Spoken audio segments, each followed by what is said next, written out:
there will soon be an escalation by Russia against a close ally of the United States, against Europe.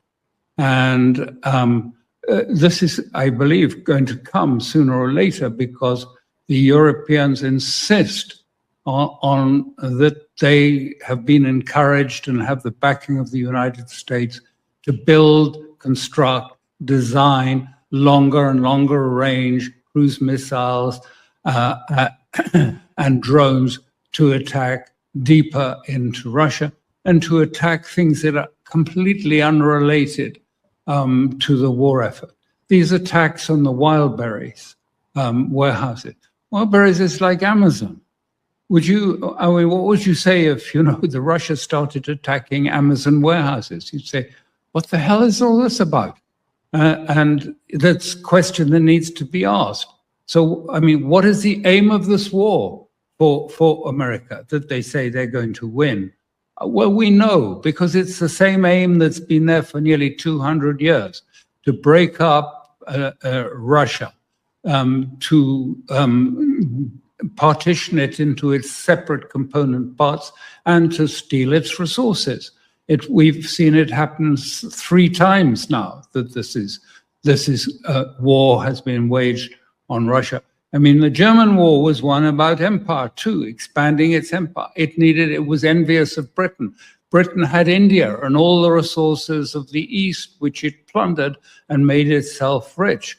And then Britain started preparing for war against against Russia. And then even during the war, you have to think what Russians feel about this, because even during the Second World War, when Russia was an ally fighting the Germans, at some point, Britain was supposed to support Russia, provide assistance to Russia, who was stuck in Leningrad at that time. And what happened? Well, Churchill whispered to Roosevelt, and he said, look, maybe the reserves should be delayed in going there, because isn't it better that they just kill more of each other during this time? Isn't that better? And then again, after the war, Churchill and Roosevelt signed this agreement afterwards to send everybody back to Stalin. There were Cossack units sent back whole to be, lined up and executed. She sent back millions, refused to allow them to stay anywhere. And they came to this agreement to send them back so that they could be tried and hooded and then executed for their betrayal of the Soviet Union. There were some desperate things. Do you think Russia doesn't know any of this history? Does it not know it? Does it really think that this whole war started suddenly on the date that Russia invaded Ukraine after Kyjeve increased the attacks on Donbass by a factor of 17, the artillery shelling of the civilian areas of Donbass? It was obviously intended to provoke Russia into this attack in order to try and turn it into a NATO-wide conflict against Russia. But the Russians, they know their history. Unlike us, they do study history. They know their history. And so, this is a bitter conflict. Long, many grudges, much ill feeling in it.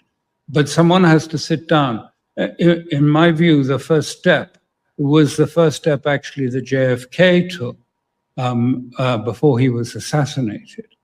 When he started to say, we should acknowledge how much Russia lost fighting with us in the Second World War. How many men they lost, 27 million. How many people were lost in that? We should start from saying something like that. And I think it's the same.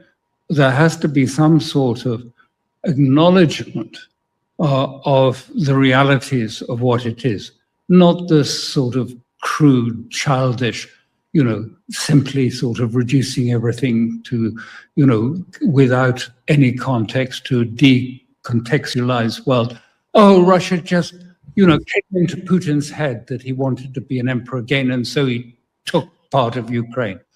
I mean, this is the sort of stuff you wouldn't even get from a 7-year-old child writing an essay at school.